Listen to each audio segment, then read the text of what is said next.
Hello दोस्तों, देखिए हम आए हैं बाहर। एक रूम में रहते हैं अकेले। देखिए एक ही रूम में 3 दरवाज़ा है और इस रूम से भूत का आवाज़ आता है, देख सकते हैं।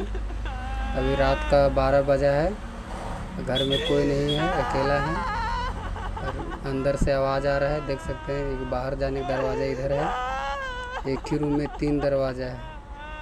कभी पायल का आवाज़ आता है, कभी रोने की आवाज़ आता है, देख सकते हैं। अकेला है और मेरा फट रहा है धीरे धीरे। क्या करें, फिर भी उठ के एक वीडियो बना के डाल रहे हैं, देख सकते हैं। नींद नहीं आ रहा है, सुबह उठ के काम भी जाना है। क्या करें, इस दरवाजे सारा आवाज़ दिखाते हैं, देख लीजिए।